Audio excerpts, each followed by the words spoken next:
안녕하십니까. 오늘 예도는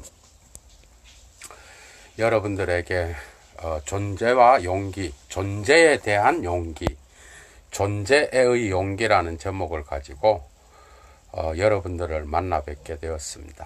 오늘 저는 신학 강좌로는 첫 번째는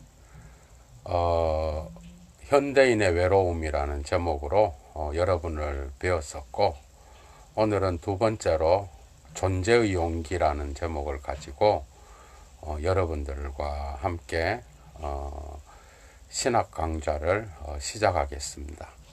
오늘의 그 주제는 폴 틸리히의 존재의 용기라는 그 책에 나와 있으며, 틸리히가 말하는 이 존재의 용기를 저는 하이데거의 불안의 개념과 그 다음에 케르케고르의 불안, 이런 개념들을 욥기 해석에 덧붙여서 오늘 존재의 용기를 설명하고자 합니다. 오늘 말씀은 주로 틸리히의 신학에 근거하고 있지만, 틸리히의 신학은 철저히 하이데거의 존재론에 근거하고 있으며, 하이데거의 철학으로부터 많은 영향을 받고 있다는 것 이미 미리 말씀드리고, 오늘 나오는 그 많은 이야기들은 하이데거의 불안의 개념과 케르케고르의 불안의 개념, 그 다음에 이러한 개념들이 어떻게 틸리히의 존재의 용기라는 개념과 연결되는지를 분석하면서 욥기서에 나오는 그 이야기를 바탕으로 해서 여러분들에게 말씀을 전하고자 합니다. 오늘은 철학과 신학이 같이 공존함으로써 오늘 강좌를 이끌어 나가게 되는데, 또한 존재와 시간의 184페이지에 나오는 이런 절이 있어요. 40절에 보면은 현존재의 빼어난 여러 밝힘으로써 불안의 근본 처지성이라고 하는 이 40절을 여러분들이 참조하시고, 또 리퀘르의 해석의 갈등 제5부 D편에 보면은 후기 하이데거의 존재의 소리에 귀를 기울인다고 하는 이 존재의 소리에 귀를 기울이고 침묵함이라고 하는 이러한 그 후기 하이데거의 언어관에 근거하여 리퀘르가 풀어가는 욥기 해석에 근거하고 있습니다. 그래서 오늘 강좌는 철저히 얘도 자신의 창조적인 것도 있지만 철저하게 그 두 개의 근거를 두고 오늘 말씀을 풀어가려고 합니다. 일단 틸리히는 자기의 어떤 그 존재의 용기라는 책에서 존재의 용기를 이렇게 정의합니다. 존재의 용기는 인간의 의심의 불안 속에서 하나님께서 사라졌을 때 비로소 나타나는 또 다른 신에 근거하고 있다, 이렇게 말하고 있습니다. 다시 설명합니다. 존재의 용기는 신에게 뿌리박고 있는데, 이 신은 기존에 있었던 자기가 신뢰했던 그 신이 의심의 불안 속에서 사라졌을 때 비로소 나타나는 그러한 하나님에게 근거를 두고 있다, 이렇게 말하고 있습니다. 그러니까 지금까지 우리가 믿어왔던, 지금까지 있어왔던 그 많은 여러 가지 이 세계 안에서의 그러한 가능성을 우리가 갖고 있었을 때, 우리가 대상화를 통하여 믿어왔던 그 신이 의심의 불안 속에서 사라졌을 때 또 다시 존재의 저편에서, 다시 말하면 존재와 무의 경계선에서 다시 나타나는 그 하나님에게 근거를 두고 있다, 이렇게 말하고 있습니다. 벌써 하이데거 냄새가 나죠. 이 존재의 용기라고 하는 것은 원래는 스토아 학파의 보편 이성에 근거하여 우주적 이성이 개별 이성과 관계를 맺을 때에 비로소 인간이 존재에 대한 용기를 느낀다고 하는 이 개념을 폴 틸리히가 갖고 오면서 이것을 보편 이성에 대한 용기가 아니라 그리스도교의 유실론 너머의 유실론을 너머에 있는 신에게 근거를 두고 있다, 이렇게 표현함으로써 틸리히가 그 당시에 유행했던 다윈이라든지 그 다음에 또 프로이트라든지 마르크스라든지 니체와 같은 이러한 반신학자들의 사상에 근거하여 신에 대한 신앙이 사라졌을 때 비로소 나타나는 무신론의 주장에 의해서 유신론이 붕괴되었을 때 나타나는 그러한 신에 대한 어떤 신앙을 다시 고백하는 그러한 개념이라고 할 수 있겠죠. 그래서 이 존재의 용기는 바로 이러한 것에 근거한 어떤 그 무신론 너머의 하나님을 다시 한번 희망하고 이 신에게 뿌리를 둠으로써 그리스도교의 어떤 그러한 희망을 다시 한번 이야기하는 틸리히의 어떤 그러한 신학에 근거하고 있다고 말씀드립니다. 따라서 오늘 말씀은 이러한 무신론적 어떤 대두 이후에 우리가 근거했던 이 대상화에 근거하고 있는 이 유신론의 하나님의 붕괴 이후에 그리스도교의 신학은 어디로 나가야 되는지에 대한 틸리히의 깊은 그러한 고민이 있다고 하겠습니다. 그래서 오늘 말씀은 주로 욥기를 해석하면서 여러분들과 만나게 될 텐데, 하이데거의 불안의 개념과 키에르케고르의 불안의 개념에 근거하여 여러분들에게 욥기를 해석하면서 차례대로 존재의 용기에 대한 이러한 비판적 반성을 다시 한번 여러분들에게 드리면서 같이 깊이 고민하는 그러한 시간이 되기를 간절히 바랍니다. 사실 우리가 생각해 보았을 때 불안은 우리의 심적 불안도 있고 우리의 어떤 그 우리의 존재 외부로부터 외재성에 의해서 들어오는 그러한 불안이 있습니다. 우리는 주로 불안을 우리의 마음 속에서 불안하다 이렇게 생각할지 모르지만 이 불안은 사실 존재론적인 깊은 뿌리를 갖고 있습니다.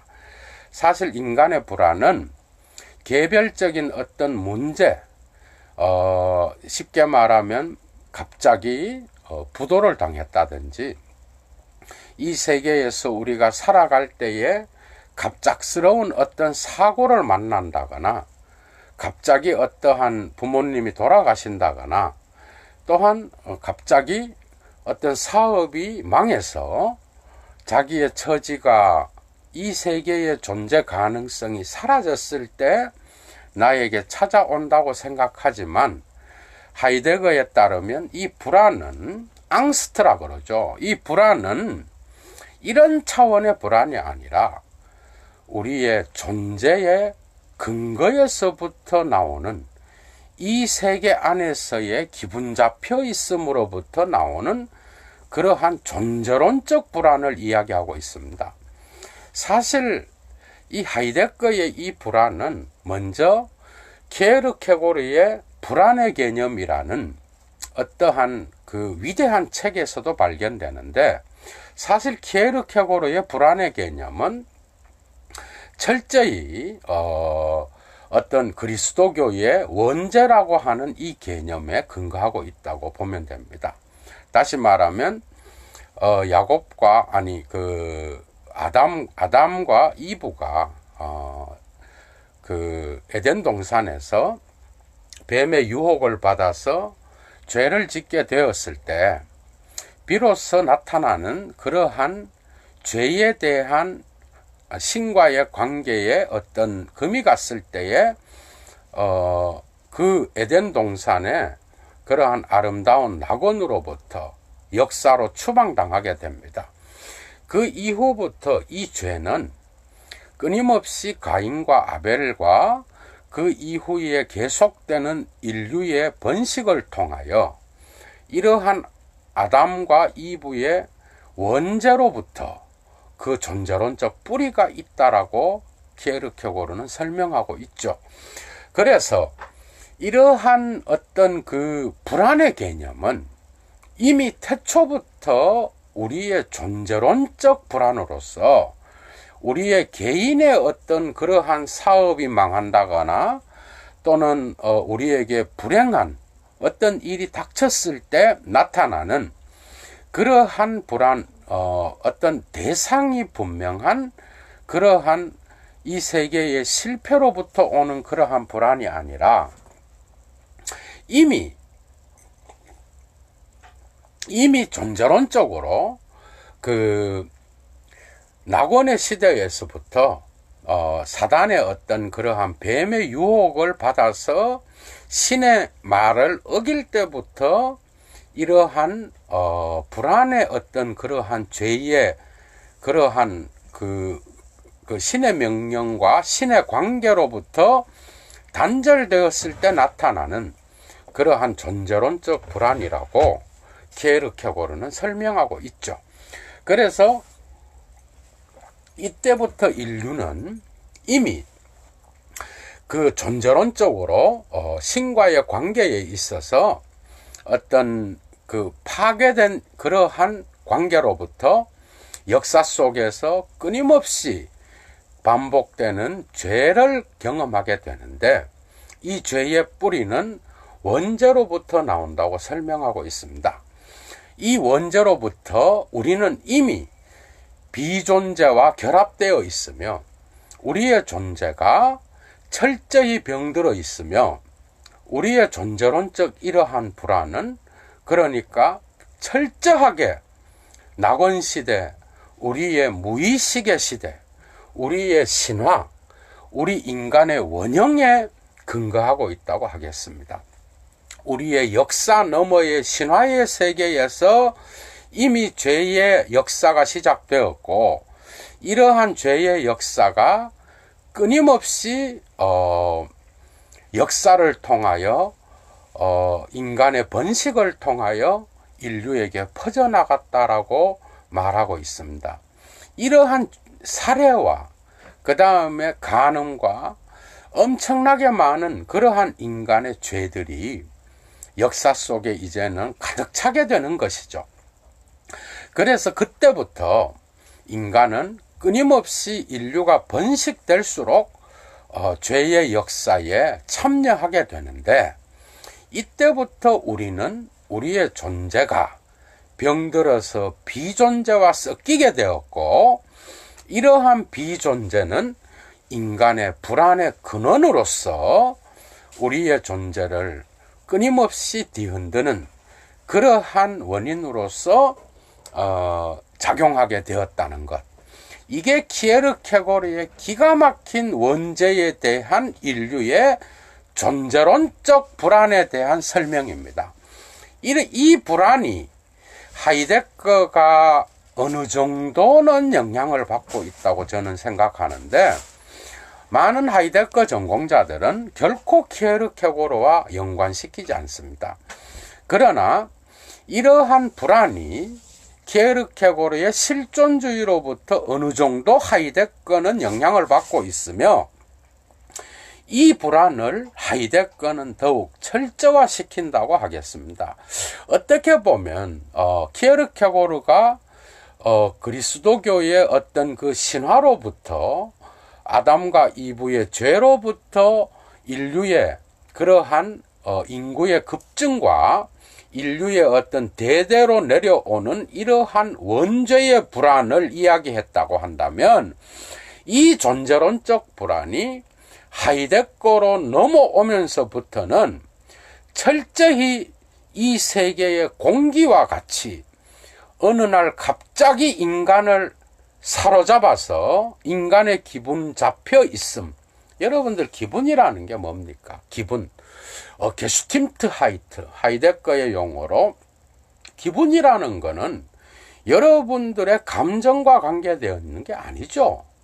하이데거의 설명에 따르면 기분 잡혀 있다라고 하는 것은 여러분들의 어떠한 마음과 기분, 감정, 정서가 철저히 여러분들의 인간의 어떠한 인식 밖에 있는 세계의 조건에 영향을 받고 있다라는 것을 하이데거는 강조하고 있습니다. 다시 말하면 날씨라든지 아니면 어느 날 갑자기 찾아오는 이 불안의 공포, 불안이 갑자기 찾아와서 여러분들의 감정과 정서를 무의미한 상태로 만들어 놓습니다.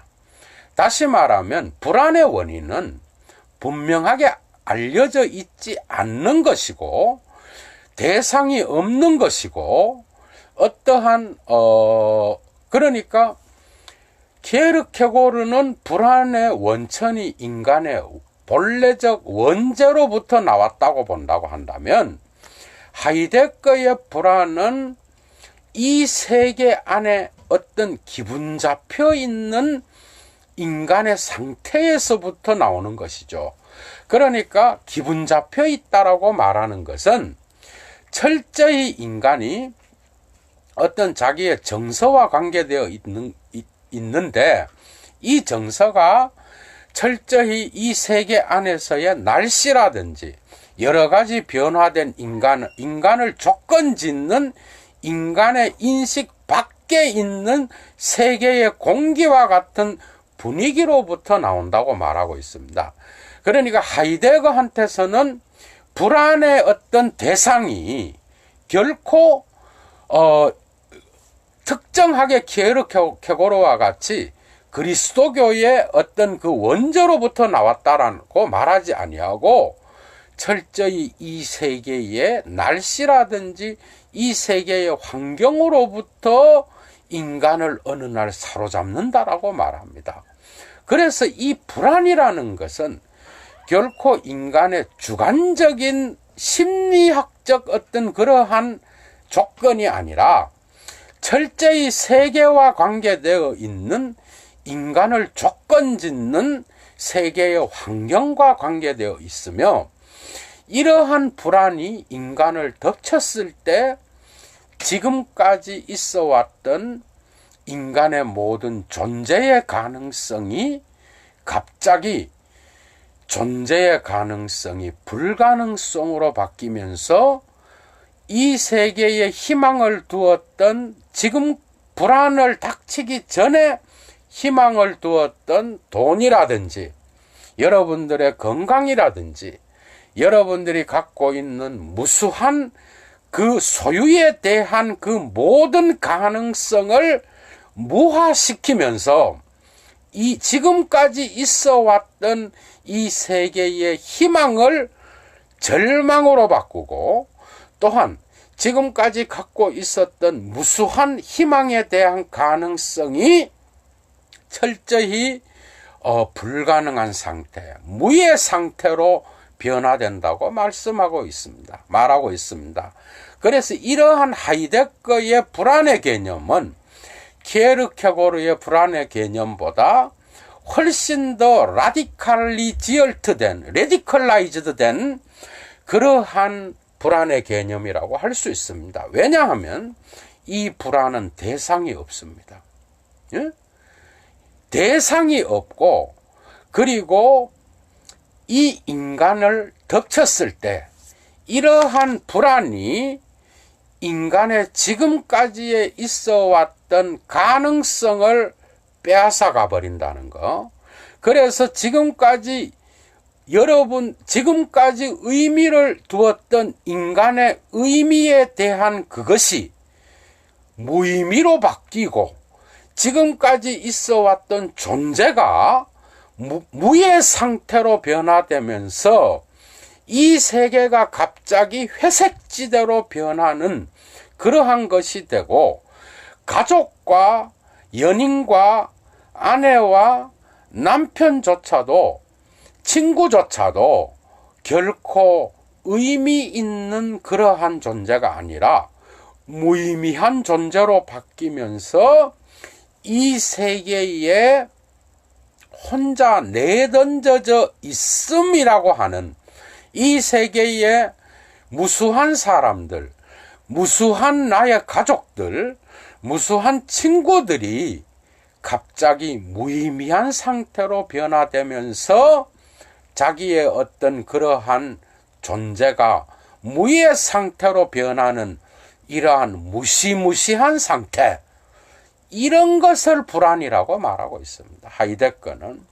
그것은, 이러한 하이데거의 불안의 개념은 철저히 틸리히가 자신의 신학에 갖고 감으로써 이 불안을 존재와 무의 경계에서 인간을 지금까지 있어 왔던 부와 명예와 가족의 건강과 그리고 지금까지 있어 왔던 유의미한 모든 것들을 무의 상태로 돌리는 아주 독특한 개념으로 하이데거가 사용하고 있다는 것. 그리고 이것이, 이 불안이라는 것이 결코 심리학적 개념이 아니라 존재론적 개념으로서 어떤 무시무시한 이 세계의 공기나 기분으로부터 온다는 것, 이 세계에 어떠한 그 넓게 퍼져 있는, 그러나 대상은 알지 못하는, 대상은 인간이 인식할 수 없고 왜 그런지 이유도 알 수도 없고, 그 다음에 어떠한 것도 인간의 어떠한 이러한 불안에 대한 분석이 불가능한 상태, 이것이 바로 하이데거가 존재와 시간 40절에서 말하고 있는 인간의 존재론적 불안이라는 것입니다. 이 앙스트는 철저히 틸리히는 자신의 신학에 갖고 가서 이러한 지금까지 있어 왔던 부와 명예와 건강과 친구와 그리고 무수한 주변의 가족, 아내조차 그리고 남편조차도 자신의 존재의 가능성과 존재의 어떠한 그 서포트를 결코 유지할 수 없기 때문에 이러한 존재로부터도 단절되고 이 세계에 자기 혼자 세계의 무라고 하는 이 세계의 무 앞에 단독자로 서게 되는 상태. 이 정도면 설명이 가능하겠습니까? 이러한 상태에 놓이게 될 때 인간은 비로소 죽음을 보게 된다는 것이죠. 죽음이라는 것은 결코 인간으로부터 멀리 있는 것 같지만 그것은 우리 인간의 생각이죠. 죽음이라는 것은 누구나 이 세계에 태어나자마자 우리의 본래적 가능성으로 언제나 우리의 곁에 있는 것이죠. 하이데거의 말입니다. 이러한 죽음의 가능성으로부터 우리가 이 불안을 만나게 될 때 우리가 이 실존론적으로 무라고 하는 이 세계에는 어떤 가능성도 존재하지 않는다고 하는 이러한 지금까지 밝았던 그러한 분홍빛이 갑자기 불안을 통하여 회색빛으로 변하면서 이 세계에는 나 혼자만이 존재한다고 하는 이 세계에는 무 앞에 나 혼자 무의미, 나의 실존의 무의미 앞에 단독자로 서게 된 상태, 이것이 바로 하이데거의 불안의 개념이라는 것이죠. 이것을 저는 오늘 신학적으로 욥기를 해석하면서 여러분들에게, 이건 저의 물론 독특한 어떤 그러한 해석 방법이지만, 이런 불안의 상태를 저는 구약 성서에 나오는, 지혜서에 나오는 욥기서를 해석하면서 여러분들과 함께 풀어나가도록 하겠습니다. 자, 욥이라는 사람이 옛날에 우르 땅에서 살았습니다. 이 사람은 부유한 사람이었고, 그리고 자녀 10명을 두었으며, 그리고 무수한 어떤 그 짐승들과, 옛날에는 양과 소가 많으면 부유했죠. 이것이 수백 마리를 갖고 있었고, 그리고 무수한 어떤 그러한 하인들을 두고 있었고, 그 땅에서는 아주 부유한 자로 살았던 것이 욥이었습니다. 하이데거 철학에서 이것은 빠져 있음의 상태입니다. 호기심, 잡담, 애매성에 빠져서 자기의 본래적 가능성을 상실하고, 또한 이 상태에서 만족하면서 살아가는 상태. 그래서 자기가 가지고 있는 것이 전부인지 알고 여기에 의미를 두면서 이 세계에 자기의 본래성을 잊어버리고 망각한 상태로 살아가는 상태가 바로 이 상태입니다. 이 상태에서 어느 날 갑자기 불안이 찾아옵니다. 여러분, 한번 생각해 보셔요. 하이데거의 이러한 존재론적 불안이 욥을 찾아옵니다. 이때 욥은 어떤 것도 할 수 없었고, 하루아침에 모든 재산을 잃어버렸고, 10명의 자녀가 죽었습니다. 그리고 사랑하는 아내가 3일을 견디지 못하고 그 상황을 보고 신을 저주하고 죽어라, 이 말을 하고 자기를 떠났습니다.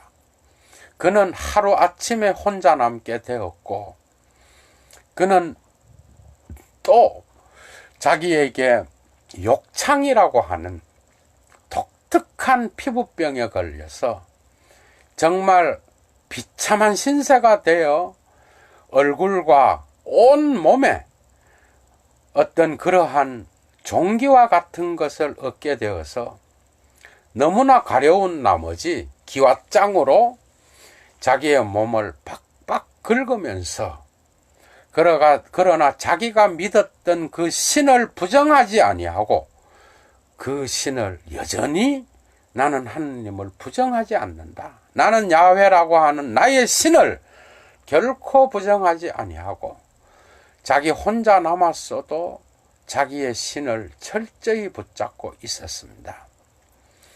이러한 상태에서 욥은 철저히 그 하나님이 왜 나에게 이러한 고난을 주었는지를 고민하기 시작합니다.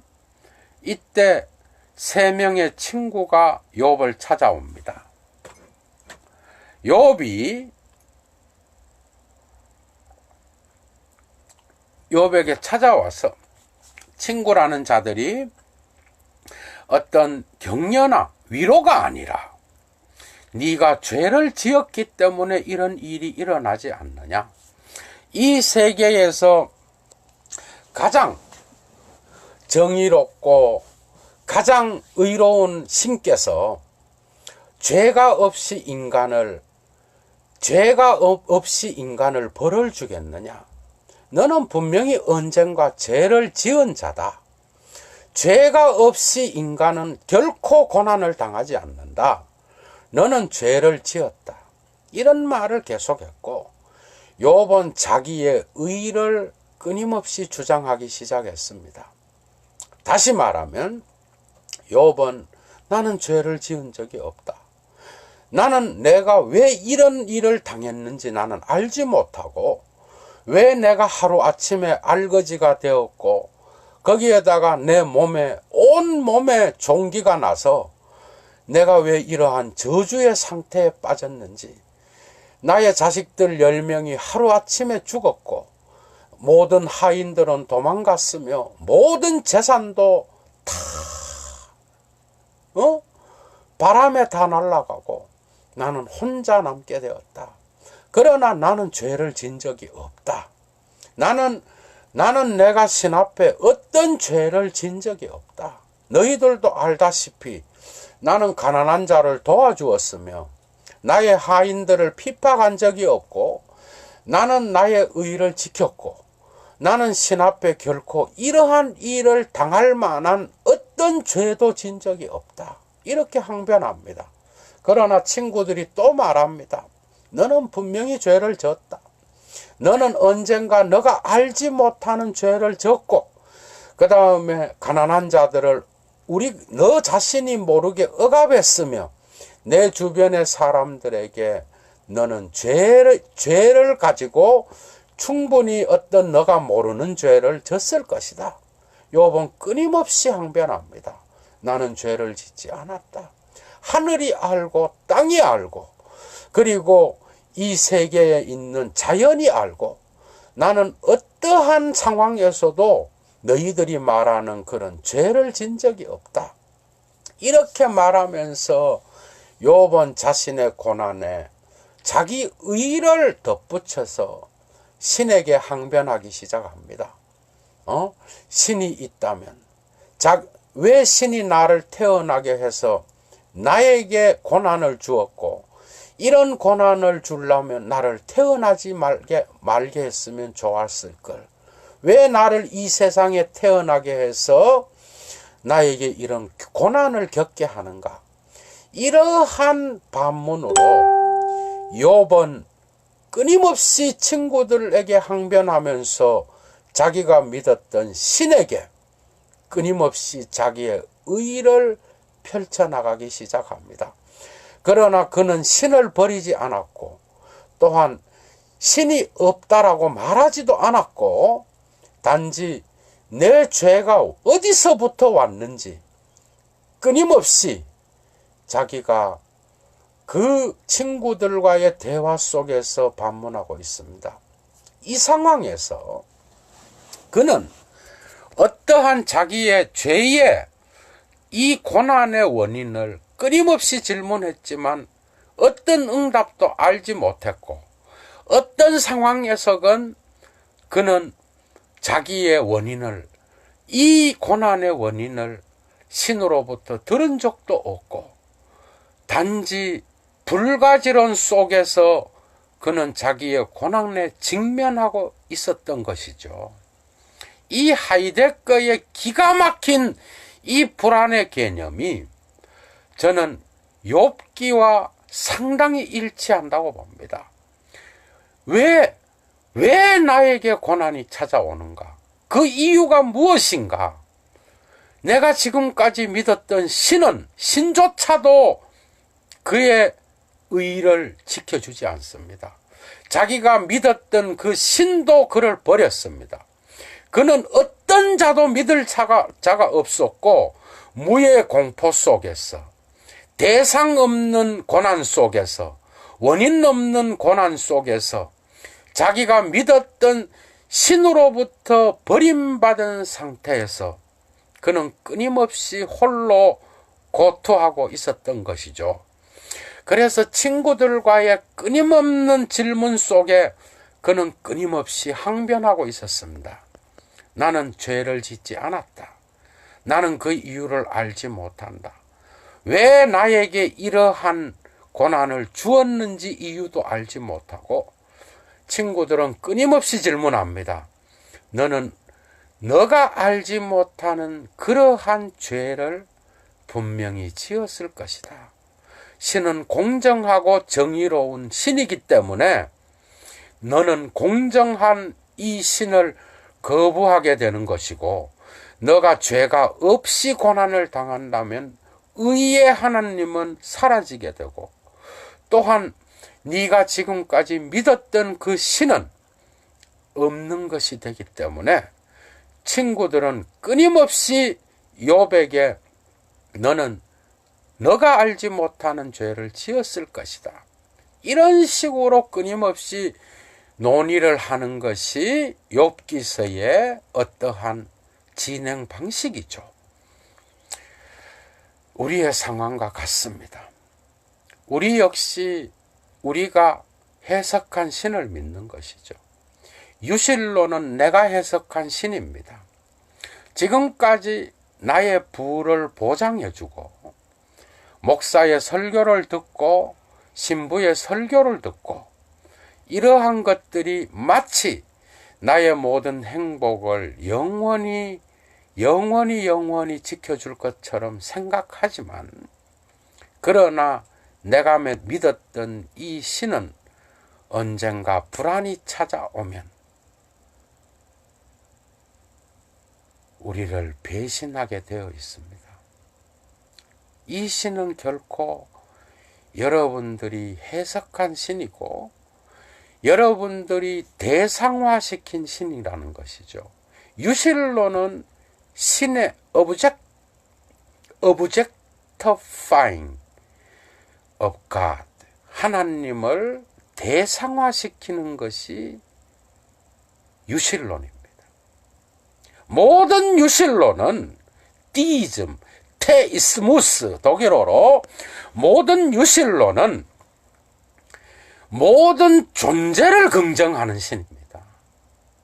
존재를 긍정하는, 우리가 하이데거로부터 배워야 되는 이 신개념은 모든 존재를 긍정하는 이 신은 언젠가는 인간의 존재의 근거가 흔들릴 때 이 신은 여러분들의 행복을 결코 지켜주지 않는다는 것. 존재를 긍정하는 신이 부정되었을 때 이 세계는 무로 변합니다. 무신론이 되는 것이죠. 존재와 무의 경계에서 인간은 불안을 만납니다. 모든 유실론은 불안이 찾아오고 인간에게 고난이 찾아올 때 이 신은 결코 여러분들을 지켜주지 않습니다. 왜? 여러분들의 존재에 근거한 신이기 때문에. 이 신은 나의 행복, 나의 빠져 있음을 끊임없이 서포트하는 그러한 신이죠. 나의 자식의 건강과 나의 이 세계 안에 태어남의 어떤 축복과 나의 삶의 모든 긍정성을 긍정하는 신이겠죠. 그러나 어느 날 갑자기 여러분들의 삶에 불안이 찾아올 때 이 신은 어떤 도움도 주지 못합니다. 이 유실론의 신, 테이스무스, 시즘이라 그럽니다, 영어로. 테이스무스의 신, 여러분들이 대상화시킨 신, 여러분들이 만드는 신, 다시 말하면 성서 속에 나오지만 이 성서 안에서 여러분들이 목사에 의해 해석된 신, 이런 신은 눈에 보이는 것을 긍정하고 물신을 긍정하며 모든 보이는 것들이 잘 되어갈 때 이 신은 여러분들의 행복을, 여러분들의 존재를 떠받쳐주는 신으로 여길 수가 있습니다. 어느 날 불안이 찾아와 욥과 같이 이러한 상황이 되었을 때 우리는 결코 이러한 신을 끊임없이 긍정하지만 침묵하는 이 신 앞에서 우리는 결코 우리가 지금까지 믿어왔던 이 유실론의 하느님을 긍정할 수가 없습니다. 유대인들이 나치에 600만에 살해될 때 유대인들이 불렀던 오 나의 하느님, 당신은 어디에 있습니까? 지금까지 유대인들이 믿었던 그 야훼 하나님은 침묵했습니다.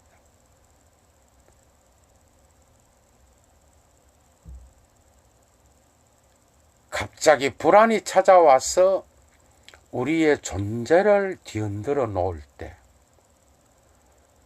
나에게 알지 못하는 그러한 존재론적 불안이 나의 삶을 삼켜버렸을 때 내가 지금까지 두었던 이 세계의 모든 의미가 무의미한 것으로 무화되었을 때, 무로 변했을 때, 아무것도 없는 것으로 회색빛이 되었을 때, 이때 지금까지 믿어왔던 나의 존재를 긍정했던 그 신은 사라지게 되는 것이죠. 여기서 니체의 무신론과 하이데거의 불안을 넘어선 가능성, 존재와 무의 경계에서 다시 한번 신의 현존을 생각할 수 있는 신학이 필요하게 되는 것이죠. 이 신학은 십자가에 달리신 그분의 하느님에게 근거하고 있습니다. 이건 저의 해석입니다. 몰트만의 해석이기도 하지만 저의 해석입니다. 지금까지 믿었던, 지금까지 기도하면서 예수가 33년 동안 예수가 따라갔던 그 신, 자기가 아버지라고 불렀던 그 신은 예수에게 십자가상에서까지 응답했습니다. 예수에게 기적을 베풀어 달라고 하면 기적을 베풀어 주셨고, 또한 문둥병을 고칠 때도 신의 능력이 나타났습니다. 그는 모든 것을 할 수 있었고, 그리고 신은 그때마다 그가 기도할 때에 응답해 주었습니다. 그러나 어느 날 신은 그를 십자가에 못 박히는 그 당시 로마의 권력자에 의해서 죽임당하는 상황에 되었습니다. 십자가에 못 박힐 때까지 그는 겟세마네 동산에서 신에게 이렇게 고백합니다. 나는 이 잔을 마시기 싫습니다. 나는 십자가에 달리기 싫습니다. 나의 아버지, 당신이 나의 아버지라면 내가 이 십자가의 고난을 당하지 않도록 하여 주소서. 이렇게 고백했습니다. 그때부터 신은 침묵하기 시작합니다. 어떤 응답도 하지 않습니다. 예수에게 갑자기 불안이 찾아왔습니다. 이 세계에 지금까지 두었던 모든 것이 무화되었고 그는 홀로 내던져졌습니다. 그는 어떤 기도를 해도 그에게 응답하지 않습니다. 단지 십자가의 길이 그의 길이라는 것만 그는 침묵 속에서 확신하게 되었던 것이죠. 이 상태에서 그는 십자가의 길을 갔습니다. 저주의 극단 속에서 그의 십자가는 끊임없이 울려 퍼지고 있었던 것이죠. 그 십자가상에서 예수는 나의 하나님, 나의 아버지, 왜 나를 버리셨습니까? 이런 고백을 합니다. 그때에도 신은 침묵하고 있었습니다. 이 상태에서 불안의 극단 속에서 이제 비로소 존재는 무로 변하기 시작합니다. 어떤 것도 예수에게는 보이지 않았던 것이죠. 이 고난 속에서 신은 침묵하고 있었습니다. 그러나 이 극단의 십자가의 극단의 부활이 있습니다. 저는 부활을 어떤 형태로든 부활이 있다고 보지만 예수의 부활은 십자가의 저편에 있었던 것이죠. 그는 끝까지 침묵했습니다. 그 침묵 속에서 예수는 또다시 자기의 존재를 긍정할 수 있었던 것입니다.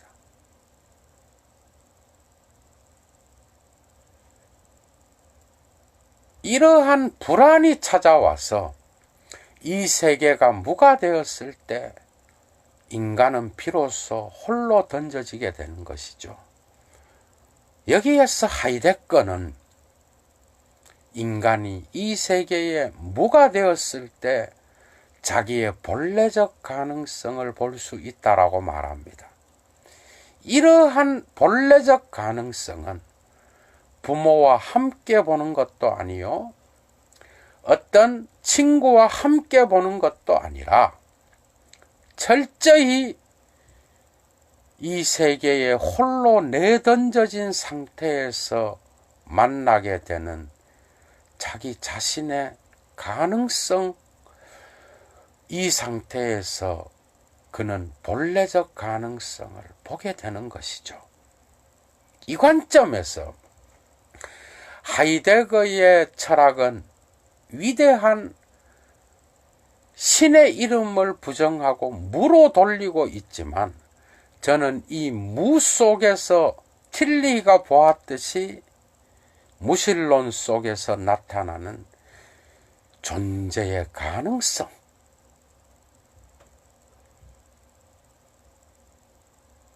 이 무신론 속에서 새롭게 나타나는 어두움 속에서 나타나는 작은 빛과 같은 그러한 작은 가능성, 작은 빛이 있다는 것, 죽음 앞에서 빛이 보인다는 것, 이것이 바로 하이데거는 물을 보았을 때 나타나는 본래적 가능성이라고 말했던 것이고, 틸리히는 유실론 너머의 무실론의 경계에서 나타나는 신이라고 말을 했던 것이죠.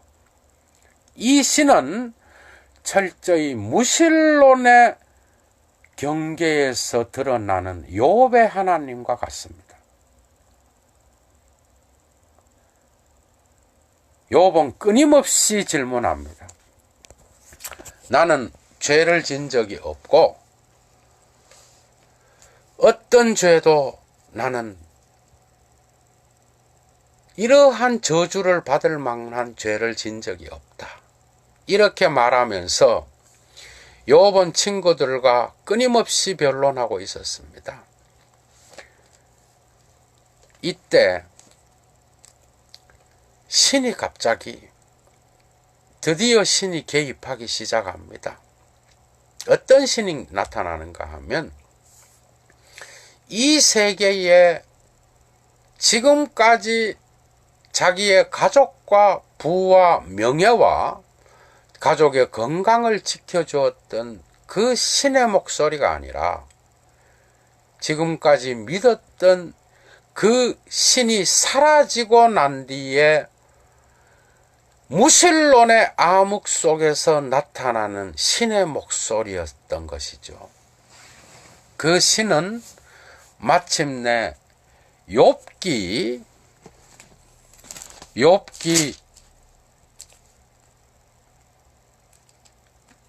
38절에서 자기의 모습을 드러냅니다. 38장 제가 잠깐 읽겠습니다. 그때에 야훼께서 폭풍우 가운데 욥에게 말씀하여 이르시되, 무지한 말로 생각을 어둡게 하는 자는 누구냐? 너는 대장부처럼 허리를 묶고 내가 내게 묻는 것을 대답할지니라. 내가 땅에 기초를 놓을 때에 내가 어디 있었느냐? 내가 깨달아 알았거든 말할지니라. 이러면서 욥이 당하고 있는 그 고난에 대한 어떤 응답도 하지 않습니다. 창조론을 이야기하는 것이죠. 갑자기 이 세계를 누가 만들었느냐? 너는 악어의 가죽이 어떻게 만들어졌는지 아느냐? 이 세계에 비가 어떻게 왜 내리는지 아느냐? 완전 다 창조론입니다. 염소가 새끼 치는 때를 내가 아느냐? 암사슴이 새끼 낳는 것을 네가 본 적이 있느냐? 누가 들나귀를 놓아 자유롭게 하였느냐? 뭐 이런 내용들입니다. 이런 창조에 대한 이 세계의 존재의 근거가 신이라고 하는 이 존재의 근거가 주체가 네가 아니라 신이라고 하는 이 존재의 근거의 소리를 듣게 되는 것이죠. 이 세계 지평에서 드디어 욥의 무의 상태에서 신이 말하는 이 목소리는 너가 존재의 근거가 아니라 바로 나다. 이러한 창조론과 관계되어 있었다는 거. 이때 이 신은 어떤 욥의 개별적인 고난에 대한 응답을 결코 하지 아니하고 단지 이 세계의 토대, 이 세계의 근거는 바로 나다. 너는 뭘 했느냐? 이 존재의 근거의 지평이 점점 넓어지기 시작했던 것이죠. 이때부터 욥은 자기의 고난을 이 신의 지평의 넓이 위에서 해석하기 시작했던 것입니다. 이제는 욥은 자기가 말했던, 자기가 지금까지 친구와 말했던 무수한 자기의 의를, 자기의 정당성을 내려놓고 신의 목소리를 듣기 시작합니다. 이 기가 막힌 하이데거 철학과의 연결입니다. 기가 막힌. 이걸 리퀘르가 후기 하이데거의 그 존재의 소리에 귀를 기울인다라고 하는 이 주제를 가지고 이 욥기의 이 해석의 갈등 오브에서 하고 있습니다. 저는 그것을 패러디하는 것이고 이 틸리히의 존재의 용기와 연결시키고 있는 것이죠. 그러니까 욥은 지금까지 끊임없이 자기의 정당성을 이야기했고 이제 신의 목소리를 듣기 시작합니다. 존재의 소리에 귀를 기울이기 시작합니다. 존재의 근거가 자기였다면 그는 귀를 기울일 필요가 없었겠죠. 이 존재의 근거가 멀리서 자기에게 말할 때 욥은 침묵합니다. 그래서 하이데거는 침묵이 말보다 존재론적으로 앞선 언어라고 말했습니다. 침묵은 말하지 않음이 아니라 말하고 있는 것이고 존재와 대화하고 있는 것이다. 이 대화 속에서, 침묵 속에서 존재의 소리와 대화할 때 나의 양심의 소리를 듣게 되는 것이다. 이렇게 존재와 시간에서 말하고 있었던 것이죠. 이 존재의 소리에 귀를 기울이면서 욥은 신의 존재의 근거를 보게 되었던 것입니다. 그는 자기의 개인의 어떠한 고난의 이유를 신으로부터 듣지 못했습니다. 그러나 그는 이 존재의 근거를 존재의 지평이 넓어지면서 자기의 개인의 문제가 신의 넓은 존재의 지평의 관점에서 자기의 문제를 보기 시작했던 것이죠. 무의 관점이 다시 무 속에서 어떠한 존재의 소리가 들려나왔던 것입니다. 이 세계의 모든 희망과 자기가 믿어왔던 이 세계의 모든 존재의 근거가 사라졌을 때 비로소 나타나는 신의 목소리가 바로 존재의 소리였다는 것이죠. 이 소리를 들으면서 욥은 자기 개인의 실존을 신의 넓은 존재 근거의 지평에 통합하기 시작했던 것이죠. 그래서 자신의 개인의 문제를 다시 신의 관점에서 볼 수 있었던 것입니다. 이 가운데에서 그는 결코 어떤 자기 개인의 고난의 문제를 신으로부터 직접 듣지 못했습니다. 욥기가 끝날 때까지 그는 그 원인을 알지 못합니다. 단지 불안의 무 속에서, 이 세계의 무의미 속에서, 의심 속에서, 그리고 무신론 속에서 들려오는 존재의 소리에 귀를 기울였고, 그 존재의 소리는 자신의 개인의 실존의 지평을 신의 창조의 지평과 연결시키고 있었습니다. 계속 듣던, 침묵 속에서 존재의 소리를 듣던 욥은 마침내 욥기 42장에서 이렇게 고백합니다. 욥이 야훼께 대답하여 이르되, 2절입니다. 주께서는 못하실 일이 없사오며 무슨 계획이든지 못 이루실 것이 없는 줄 아오니 무지한 말로 이치를 가리는 자가 누구니이까?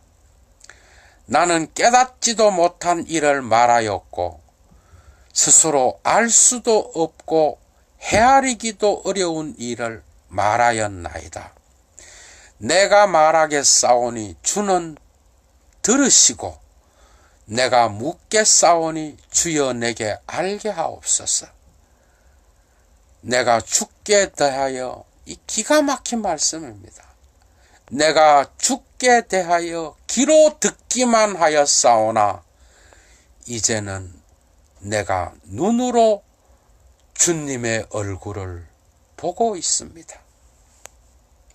그러므로 내가 스스로 거두어 드리고 나의 고난의 티끌과 재 가운데서, 나의 고난 가운데에서 나의 모든 것을 돌립니다. 내가 주께 회개합니다. 이런 고백을 하고 있습니다. 이걸 독일어 버전으로 읽으면 기가 막히게 들어옵니다. 네? 독일어 버전으로 읽겠습니다. 이런 뜻이에요. 저의 번역입니다. 나는 당신에게, 2절입니다. 욥기 42장 2절부터 제가 읽겠습니다. 나는 당신에게 어떤 것도 불가능한 것이 없다는 것을 알고 있습니다. 왜냐하면 당신이 계획하는 모든 것은 당신 또한 실행하기 때문입니다. 당신은 내가 당신의 계획을 의심하고 있으며, 그리고 지식과 오성 없이도 내가 말하고 있는 이유를 묻고 있습니다. 나의 무지 속에서, 여기서는 비오성입니다. 독일어가 확실히 철학적이에요. 나의 무지, 나의 비오성, 무오성, 오성이 없다는 겁니다. 칸트에 이러한 오성이 없음 가운데에서 나는 나의 생각을, 여기에서 주목하십시오. 나의 생각을 위벌슈타이겐, 나의 생각을 넘어서는 것들에 대하여 내가 말했습니다. 당신은 나에게 귀를 기울이라고 요청하였고 당신의 질문에 대답하라고 요청했습니다. 나는 당신을 단지 소문으로만 들었습니다. 귀로만 들었습니다. 이제 그러나 나는 나의 눈으로 당신을 보았습니다.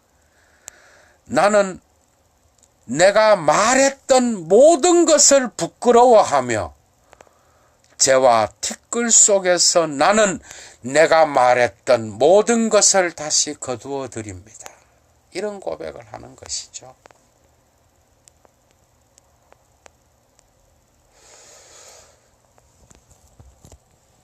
결론입니다.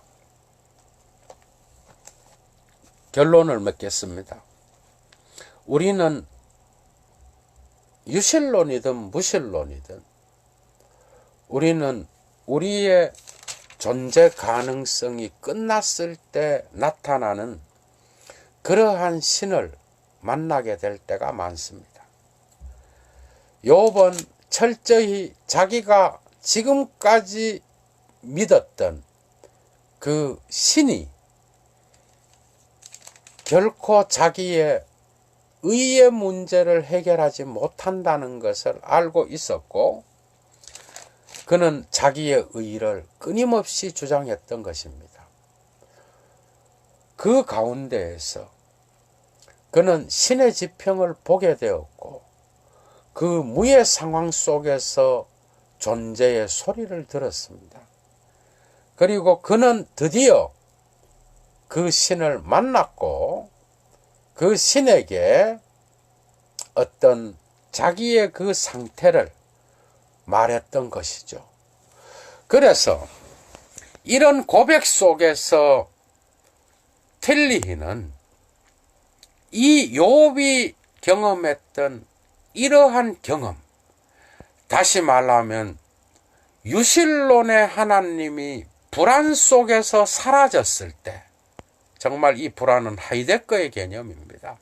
이 불안 속에서 내가 지금까지 믿었던 유실론의 하나님이 이 세계에서 사라졌을 때 비로소 다시 나타나는 존재와 무의 경계의 저편으로부터 오는 그 신이 신에게 근거를 두고 있다.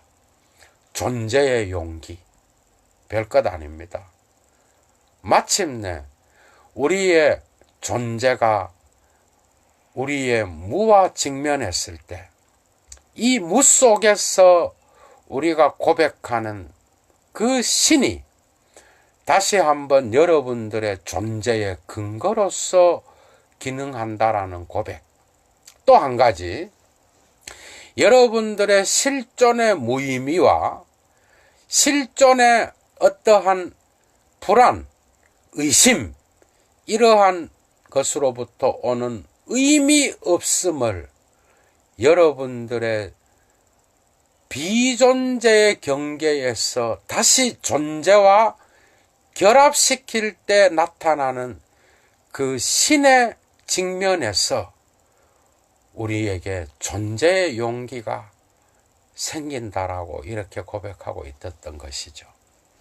존재의 용기는 나의 절망 속에서, 나의 희망 없음 속에서, 나의 실존의 무의미 속에서 다시 한번 경험되는 어떠한 신의 목소리, 무실론의 저편에서 들려오는 신의 목소리라고 틸리히는 말하고 있습니다.